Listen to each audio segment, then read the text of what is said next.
క్రియాయోగకు సంబంధించినటువంటి క్లాసుల కోసం పైన ఉన్నటువంటి ఫోన్ నెంబర్ని సంప్రదించండి. అయితే ఈరోజు ముఖ్యంగా చర్చించుకోబోయేటువంటి విషయం, కేచరీకి సంబంధించి చాలా వీడియోస్ చేసాం, కానీ ఇంకా కేచరీకి సంబంధించి మనకి హెల్త్ పరంగా ఉండేటువంటి బెనిఫిట్స్ గురించి చాలామంది అడుగుతున్నారు. మనం ఇప్పుడు దాకా చెప్పినట్లు మోస్ట్లీ స్పిరిచువల్గా ఉండేటువంటి బెనిఫిట్స్ గురించి ఎక్కువగా చర్చించడం జరిగింది. ఆధ్యాత్మికంగా అంటే మానసిక పరంగా ఉండేటువంటి విషయాల గురించి ఎక్కువగా చర్చించడం జరిగింది. అయితే దీంట్లో ముఖ్యంగా మనకి స్పిరిచువల్గానే కాకుండా మన హెల్త్ పరంగా జరిగేటువంటి శారీరకమైనటువంటి ఉపయోగాలు, ఆరోగ్యపరమైనటువంటి ఉపయోగాల గురించి ఈ వీడియోలో చర్చించుకుందాం. అయితే ముఖ్యంగా దీనికి సంబంధించి ఒక 10 రకాలైనటువంటి ఉపయోగాల గురించి చర్చించుకుందాం. దీంట్లో ముఖ్యంగా కేచరీ ముద్ర అనేది పెట్టినప్పుడు మనకి ఒకటి గొంతుకు సంబంధించి క్లెన్సింగ్ ప్రాసెస్, నాస్ట్రల్స్కి సంబంధించి క్లెన్సింగ్ ప్రాసెస్, అంతేకాకుండా థైరాయిడ్ గ్లాండ్కి సంబంధించినటువంటి క్లెన్సింగ్ ప్రాసెస్ అనేవి జరుగుతాయి. మనకి ఎప్పుడైనా కానీ చాలామంది వాళ్ళ యొక్క భావోద్వేగాలు, అంటే కోపం వచ్చినా, ఎదుటి వాళ్ళ మీద, మీ బాస్ ఉన్నారు, ఆయన ఏదో విషయం గురించి తిట్టినప్పుడు మీరు లోపల నుంచి చాలా విషయాల్లో భావోద్వేగ ప్రకారం చాలా తిట్టుకుంటారు, మీ యొక్క బాధని, కోపాన్ని అణుచుకుంటారు. ఇవన్నీ ఎక్కడ అణుచుకుంటారు అంటే ఈ థ్రోట్ చక్ర, అంటే విశుద్ధ చక్ర దగ్గర తొక్కి పట్టడం అనేది జరుగుతుంది. అందుకనే చాలా మందికి ఇక్కడ నొప్పి రావటం అనేది జరుగుతుంది. నొప్పి రావటమే కాదు, ఎవరైతే వాళ్ళ యొక్క భావోద్వేగాల్ని అణిచిపెట్టి ఉంచుతున్నారో వాళ్ళకి ఈ ప్లేస్లో ఆ నెగిటివ్ ఎనర్జీ అనేది స్టోర్ అయ్యి, ఆ ప్రెషర్ అనేది ఏర్పడి, దాని ద్వారా ఈ థైరాయిడ్ సమస్య అనేది రావటానికి ఎక్కువ అవకాశాలు ఉంటాయి. మరి ఎదుటి వాళ్ళని అనకుండా ఉండటం ఎలాగా, తొక్కి పట్టకుండా ఉండటం ఎలాగా అంటే లోపల అసలు ఎటువంటి నెగిటివ్గా ఉండేటువంటి ఎమోషన్స్ లేకపోతే ఆ ఇబ్బంది అనేది రాదు. కాకపోతే మనకి కేచరీ ముద్రకి సంబంధించినటువంటి దాంట్లో ఈ కేచరీ ముద్ర పెట్టినప్పుడు మనకి ఈ థ్రోట్కి సంబంధించినటువంటి ఒత్తిడి కలిగించేటువంటి నెగిటివ్గా ఉండేటువంటి భావోద్వేగాలు ఏవైతే ఉన్నాయో అవన్నీ కూడా క్లియర్ చేయడం అనేది జరుగుతుంది. ఓకే, నెక్స్ట్ వచ్చేసి ఈ నాస్ట్రల్స్ అనేవి క్లీన్ అవుతాయి. అంటే మనకి గాలి తీసుకునేటువంటి ముక్కు రంధ్రాలు రెండు కూడా క్లీన్ అవటం జరుగుతుంది. మనం జనరల్గా కేచరీ పెట్టినప్పుడు, కేచరీ లోపలికి పెట్టినప్పుడు దీని గురించి ప్రత్యేకంగా నేను ఒక వీడియో కూడా చేద్దాం అనుకున్నాను. ఎందుకంటే అర్ధ కేచరీకి కేచరీకి మధ్య భేదం తెలవక ఫోన్ చేసేవాళ్ళు చాలా ఎక్కువ మంది. డైలీ ఒక 30 to 40 కాల్స్ వస్తే దాంట్లో మాకు కేచరీ పడిందండి, చాలా రోజులు అయిపోయింది పడి అని చెప్తారు. చెప్పిన తర్వాత ఏంటి అంటే అది అర్ధ కేచరీ అయి ఉంటుంది. అర్ధ కేచరీ అందరూ పెట్టగలిగేటువంటి సామర్థ్యం కలిగి ఉంటారు. దాని గురించి ప్రత్యేకంగా ఒక వీడియో చేద్దాం. కాకపోతే పూర్ణ కేచరీ ఎవరికైతే పడిందో వాళ్ళకి ఈ నాస్ట్రిల్ లోపలికి నాలుక అనేది రావటం జరుగుతుంది. మీరు కావాలంటే లోపల ఎడమవైపు ముక్కు రంధ్రంలోకి వెళ్ళవచ్చు నాలుక, కుడివైపు ముక్కు రంధ్రంలోకి కూడా వెళ్ళవచ్చు. ఇక్కడ వచ్చినప్పుడు మనకేంటంటే అక్కడ పట్టేసి ఉన్నటువంటి మ్యూకస్ ఏదైతే ఉందో, ఈ మ్యూకస్ అనేది ఏర్పడటం దుమ్ము వల్ల ఏర్పడచ్చు, లేకపోతే చలిగాలి పడక జలుబు చేసి దాని వల్ల ఏర్పడేది అయి ఉండొచ్చు, లేకపోతే శరీరంలో ఉండేటువంటి మలిన పదార్థాల వల్ల కూడా ఈ మ్యూకస్ అనేది ఏర్పడుతుంది. ఈ మ్యూకస్ అంతా కూడా క్లీన్ చేయబడుతుంది ఈ కేచరీ ముద్ర ద్వారా. నెక్స్ట్ వచ్చేసి మనకి ఈ థైరాయిడ్ గ్రంథి ఏదైతే ఉందో, ఈ థైరాయిడ్ గ్రంథిని బ్యాలెన్స్ చేయటం అనేది జరుగుతుంది. ఎందుకంటే మనకి కేచరీ పెట్టినప్పుడు సింపథెటిక్, పారాసింపథెటిక్ నర్వస్ సిస్టమ్ అనేవి రెండు ఉన్నాయి. అంటే దీని గురించి ప్రత్యేకంగా ఒక వీడియో అనేది చేద్దాము. ప్రస్తుతానికి ఈ సింపథెటిక్, పారాసింపథెటిక్ నర్వస్ సిస్టంలో పారాసింపథెటిక్ నర్వస్ సిస్టమ్ ఏదైతే ఉందో, ఈ సింపథెటిక్, పారాసింపథెటిక్ నర్వస్ సిస్టమ్ యాక్టివేషన్లో ఉన్నప్పుడు మనసు ఎప్పుడు కూడా శాంతంగా, సుఖంగా, ఆనందంగా ఉంటుంది. ఎప్పుడైనా కానీ ఈ స్థితిలో ఉన్నప్పుడు మనకి థైరాయిడ్కి సంబంధించినటువంటి హార్మోన్స్లో ఇంబ్యాలెన్స్ అనేది రాదు, ఎక్కువగా ఊరటం అనేది ఉండదు.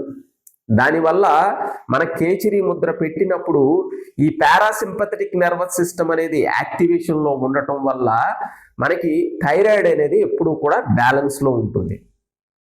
ఓకే, ఇది మొదటి పాయింట్. రెండో పాయింట్ వచ్చేసి హార్మోన్స్ యొక్క ఇంబ్యాలెన్స్ ఉండేటువంటి వాళ్ళు ఎక్కువ మంది ఉన్నారు ఈ రోజుల్లో. ఈ కేచిరి ముద్ర వల్ల హార్మోనల్ ఇంబ్యాలెన్స్ అనేది నియంత్రించబడుతుంది. ఏ విధంగా అంటే మనం కేచిరి ముద్ర పెట్టినప్పుడు అది థాలమస్ని ప్లస్ పిట్యూటరీ పీనియల్ గ్లాండ్స్ వీటిని చాలా యాక్టివేట్గా ఉంచడం వల్ల అక్కడికి రక్త ప్రసరణ అధికంగా జరుగుతుంది.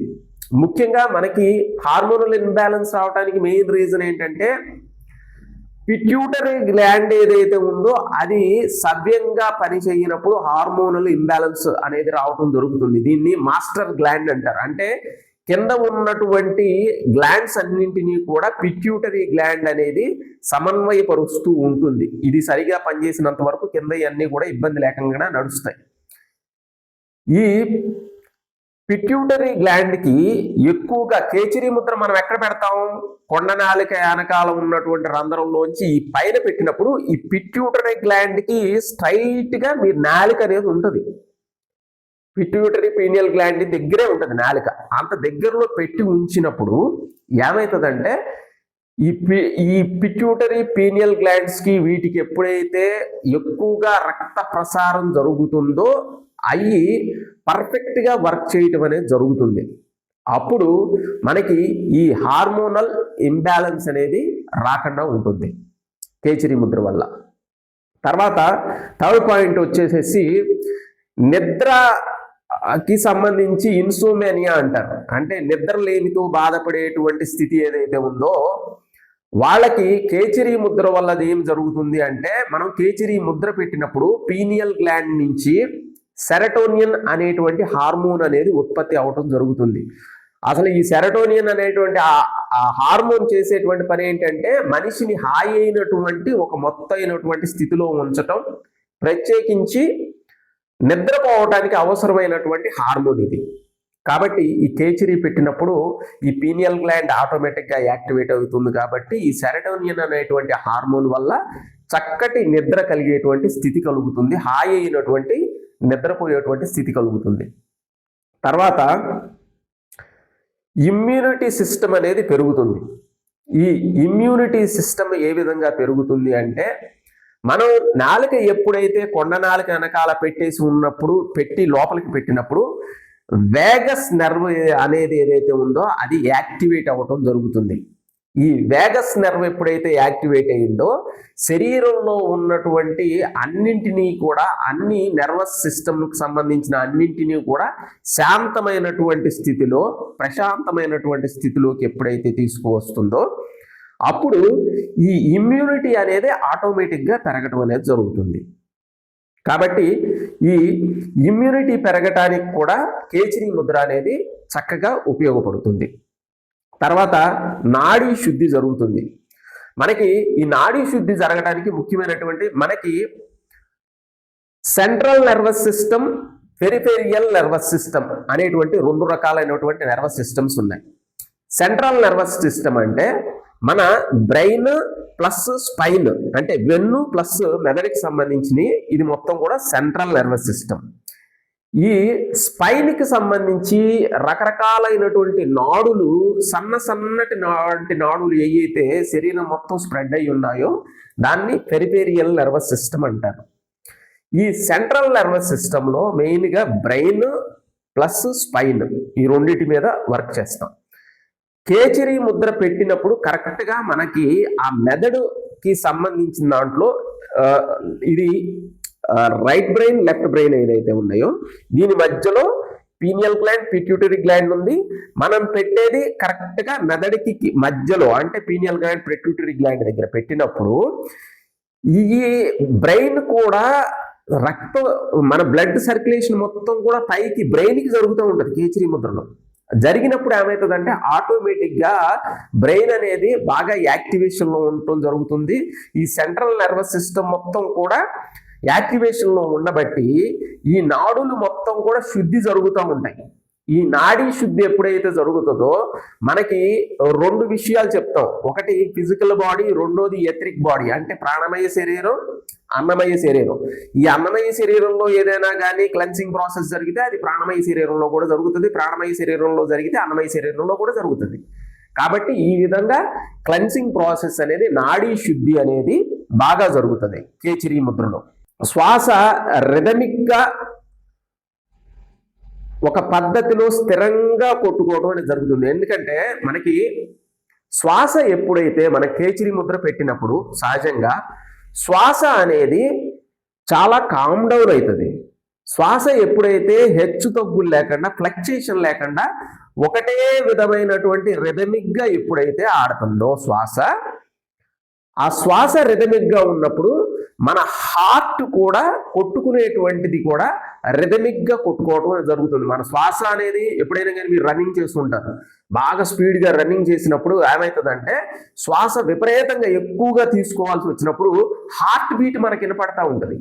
ఎందుకంటే మన బ్రీత్లో ఫ్లక్చుయేషన్స్ వచ్చినప్పుడు, స్పీడ్ అప్ అయినప్పుడు ఆటోమేటిక్గా హార్ట్ బీట్ కూడా మారిపోతూ ఉంటుంది.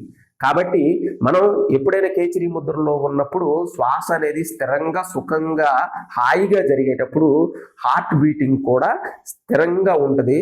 ఒకటే హార్ట్ బీట్లో ఉన్నప్పుడు ఇలాగా హార్ట్ బీట్ ఎవరికైతే ఉంటుందో వాళ్ళకి బీపీకి సంబంధించినటువంటి ప్రాబ్లమ్స్, ఇంకా బీపీ రిలేటెడ్గా వచ్చేటువంటి హార్ట్ ఇలాంటి ప్రాబ్లమ్స్ నుంచి బయటపడటానికి చాలా అవకాశం ఉంటుంది. నెక్స్ట్ వచ్చేసేసి శరీరంలో ప్రాణశక్తి అనేది అబండెంట్గా తీసుకోవటం అనేది జరుగుతుంది. ఎందుకంటే మనం కేచిరీ ముద్ర పెట్టినప్పుడు ఆజ్ఞా సహస్రార, మనం బ్రీత్ తీసుకుంటే చాలామంది బ్రీత్ లంగ్స్ దాకా కూడా లోపలకు కూడా వెళ్ళవు. కానీ మనం కేచిరీ పెట్టినప్పుడు ఏమవుతుందంటే శ్వాస అనేది చాలా స్లోగా, దీర్ఘంగా జరగటం అనేది సహజ సిద్ధంగా జరుగుతుంది. ఈ సహజ సిద్ధంగా జరిగేటువంటి ప్రయత్నంలోనే మనం దీర్ఘంగా శ్వాసించడం అనేది జరుగుతుంది. ఒకటి. రెండోది ఆజ్ఞా సహస్రార చక్రాలు యాక్టివేట్ అవడం అనేది జరుగుతుంది. ఆజ్ఞా సహస్రార చక్రాలు ఎప్పుడైతే యాక్టివేట్ అయినాయో ప్రాణశక్తిని శరీరం మొత్తానికి కూడా సమానంగా డిస్ట్రిబ్యూట్ చేయడం అనేది జరుగుతుంది. అప్పుడు ఏంటంటే మన హార్ట్ బీట్ అవ్వచ్చు, శ్వాస అవ్వచ్చు, అన్నీ కూడా రిథమిక్గా, పద్ధతిగా ప్రాణశక్తి కూడా శరీరం మొత్తానికి కూడా డిస్ట్రిబ్యూట్ అనేది సమానంగా చేయటం అనేది జరుగుతుంది. తర్వాత జీర్ణశక్తి వృద్ధి చెందుతుంది. చాలా మందికి ఉండేటువంటి సమస్య ఏంటంటే ఉంటే బాగా ఆకలి ఉండటం, లేకపోతే అస్సలు ఆకలి లేకపోవటం. ఈ రెండు కూడా అసలు వ్యాధికి సంబంధించినటువంటి లక్షణాలే. అంటే ఆకలి ఎంత ఉండాలో అంత ఉండటం, అంటే ఏదైనా కానీ బ్యాలెన్స్గా ఉండటం అనేదే ప్రకృతిలో సుఖాన్ని ఇచ్చేటువంటి విషయం.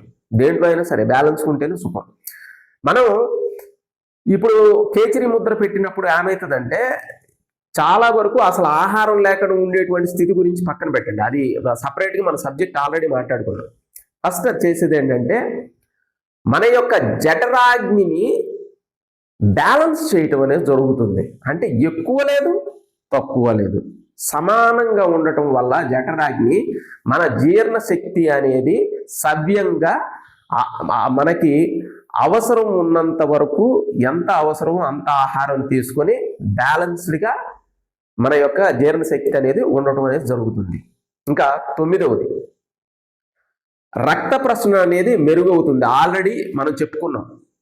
శ్వాసక్రియ ఎప్పుడైతే నెమ్మదిస్తుందో, శ్వాసక్రియ అనేది స్లో డౌన్ అయినప్పుడు, డీప్గా ఎప్పుడైతే బ్రీత్ లోపలికి జరుగుతుందో, లోపలికి మనం ఎంత లోపలికి అంటే మన అణువులోకి బ్రీతింగ్ అనేది, ఆక్సిజన్ అనేది క్రియలో తీసుకుంటాం. ఇది పరమహంస యోగానంద గారు ఆయన యొక్క బుక్లో కూడా చెప్తారు. ఏం జరుగుతుంది అంటే శరీరంలో ఉన్నటువంటి కణాలలో ఉన్నటువంటి కర్బన పదార్థాలన్నీ కూడా బయటికి వెళ్ళిపోయి అవన్నీ కూడా శరీరంలో సెల్స్ ప్రాణశక్తితో నింపబడతాయి. అంటే మనం అంత అబండెంట్గా ప్రాణశక్తి తీసుకున్నప్పుడు బాడీలో సెల్ టు సెల్ లోపలికి ప్రవాహం అనేది ప్రాణశక్తి యొక్క ప్రవాహం అనేది జరుగుతుంది. దాని ద్వారా ఏంటంటే రక్త ప్రసరణ కూడా ఆటోమేటిక్గా మెరుగుపడటం జరుగుతుంది. చాలా మందికి ఏంటంటే రక్త ప్రసరణ వేరు, ప్రాణశక్తి వేరు కాదు. రక్త ప్రసరణతోనే ప్రాణశక్తి, ప్రాణశక్తితోనే రక్త ప్రసరణ. ఇప్పుడు మీరు ఆజ్ఞాచక్రాల్లో దృష్టి నిలిపినప్పుడు ఇక్కడ సెన్సేషన్స్ జరుగుతున్నాయి. ఎందుకు జరుగుతున్నాయి అంటే మీకు బ్లడ్ సర్క్యులేషన్ ఫ్లో అనేది పైకి జరుగుతుంది. బ్లడ్ సర్క్యులేషన్ ఒకటే జరుగుతుందా, దాంతోపాటు ప్రాణశక్తి కూడా జరుగుతుంది. మీకు ప్రాణశక్తి రక్త ప్రవాహం ఎటు జరిగితే ప్రాణశక్తి ప్రవాహం అటు ఉంటుంది. ఇక 10వది ఏంటంటే మనకి శ్వాసకోశాలు అంటే లంగ్స్కి సంబంధించినటువంటి కెపాసిటీ అనేది బాగా పెరుగుతుంది. ముఖ్యంగా మనం తీసుకునేటువంటి శ్వాసలోనే మనం ఇంతకుముందు కూడా చెప్పుకున్నాం, మనం జీవించడానికి రివర్స్లో అనుకుంటాం. ఫస్ట్ ఆహారం, తర్వాత నీరు, తర్వాత గాలి మన ప్రయారిటీస్. యాక్చువల్గా అది రాంగ్ ప్రాసెస్. ఫస్ట్ ప్రయారిటీ శ్వాస, రెండో ప్రయారిటీ వాటర్, మూడో ప్రయారిటీ ఫుడ్. ఎందుకంటే మనకి ఒక యోగి ఆత్మకథలో నిరాహార యోగిని గిరిబాల అని ఉంది. ఆవిడ కేవలం ఆహారం లేకుండా, నీరు లేకుండా ఎన్నో సంవత్సరాలు జీవించారు. ఏ విధంగా అంటే వాళ్ళకి ప్రాణశక్తి ద్వారానే ఆహారాన్ని స్వీకరించేటువంటి శక్తి ఉంటుంది. అంటే సౌరశక్తి ద్వారా స్వీకరించవచ్చు, లేకపోతే గాలి ద్వారా స్వీకరించవచ్చు. ఇలాగ తీసుకునేటువంటి విద్యలు ఉన్నాయి ఆల్రెడీ.